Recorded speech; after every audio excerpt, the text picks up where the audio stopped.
মেডিকেলের আমরা একটি ঘটনা শুনতে পেয়েছি। ঢাকা মেডিকেলে আমাদের যে ডাক্তার ভাইরা রয়েছে তাদের গায়ে হাত তোলা হয়েছে। যে যারা হাত তুলেছে তারা কি অভিযোগ করেছে? তারা অভিযোগ করেছে সেখানে নাকি একজন যে পেশেন্ট মারা গিয়েছিল সেখানে ডক্টরদের গাফিলাতি ছিল, ওই ঢাকা মেডিকেলের গাফিলাতি ছিল।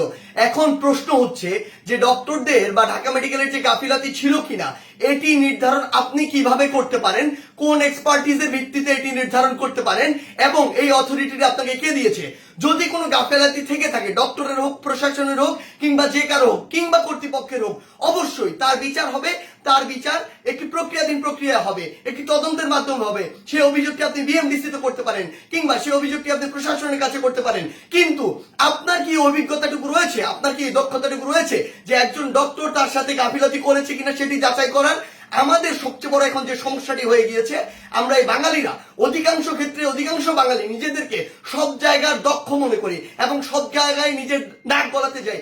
আপনি আমাকে একটি জিনিস বলুন, যে ডাক্তার 5 বছর ধরে এমবিবিএস পাস করলো, 1 বছর ইন্টার করলো, এরপর বছর বছর ধরে বিভিন্ন ডিগ্রি নিল, পড়াশোনা করলো, তিনি একজন পেশেন্টকে যেভাবে ডিল করেন, তিনি পেশেন্টের ভিতরের এবং বাইরের বিষয়গুলো যেভাবে জানেন, যেভাবে ট্রিটমেন্ট করেন, আপনি কিভাবে মনে করেন আপনি সেই পড়াশোনা না করে শুধু বাইরে থেকে দেখে নিজের চোখে যা মনে হলো তা দেখে তাকে একটি নির্দিষ্ট রেজাল্ট দিয়ে দিচ্ছেন, একটি নির্দিষ্ট ব্লেম দিয়ে দিচ্ছেন?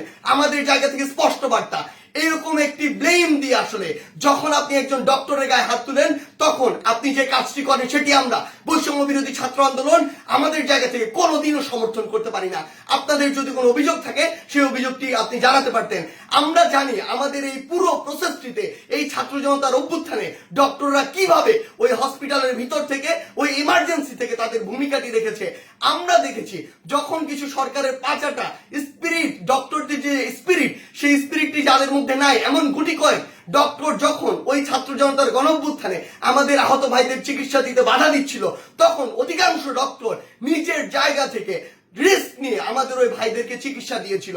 এমন অধিকাংশ ডক্টর রয়েছে যারা ডক্টরদের স্পিরিটটি ধারণ করে এবং আমাদের এই পুরো সময়টিতে আজকে পর্যন্ত আমার হসপিটালে যে আহত ভাইগুলো রয়েছে তাদেরকে নিরবিচ্ছিন্ন সেবা দিয়ে যাচ্ছে নিজের কথা চিন্তা না করে। সেই জায়গায় যখন এরকম করে কোনো একজন আমার ডক্টর ভাইয়ের উপর এভাবে হাতটি তুলে, আমরা এটি কখনো সমর্থন করতে পারি না। আমাদের জায়গা থেকে একদম স্পষ্ট একটি বার্তা, সেটি হচ্ছে যে আমরা প্রশাসনকে, মাননীয় স্বাস্থ্য উপদেষ্টা, ডিজি হেলথ সহ সকলকে একটি বিষয় স্পষ্ট করে বলতে চাই, আমাদের যারা মেডিকেলের ভাইরা রয়েছে, ইন্টার্ন ডক্টররা রয়েছে, কিংবা হসপিটালে যে ডক্টর ভাইরা রয়েছে, তাদের সাথে আমরা এই জায়গাটিতে একাত্মতা ঘোষণা করছি। তাদের নিরাপত্তার সর্বোচ্চ ব্যবস্থা করতে হবে। তারা দিন রাত 24 ঘন্টা আমাদের জন্য কাজ করছে, অথচ কেউ একজন চাইলো আর একটা ব্লেম দিয়ে তাদের গায়ে এসে হাত দিয়ে দিল, এটি আমরা আমাদের জায়গা থেকে কখনো মানতে পারি না।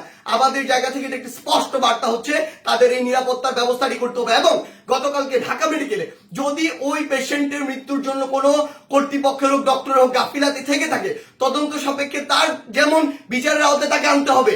কিন্তু গতকালকে ওই আমার ডাক্তার ভাইয়ের গায়ে যে হাতটি তুলেছে, অপারেশন থিয়েটার থেকে বের হওয়া একজন ডক্টরকে, তার অবশ্যই দ্রুততম সময়ের মধ্যে তাকেও গ্রেফতার করে তাকেও বিচারের আওতায় আনতে হবে। আমাদের জায়গা থেকে স্পষ্ট একটি বার্তা, আইন নিজের হাতে তুলে নেওয়ার মতো অন্যায়টি যদি আপনি করেন তাহলে আপনার পক্ষে কোনোদিন আমাদের অবস্থান থাকবে না। ধন্যবাদ।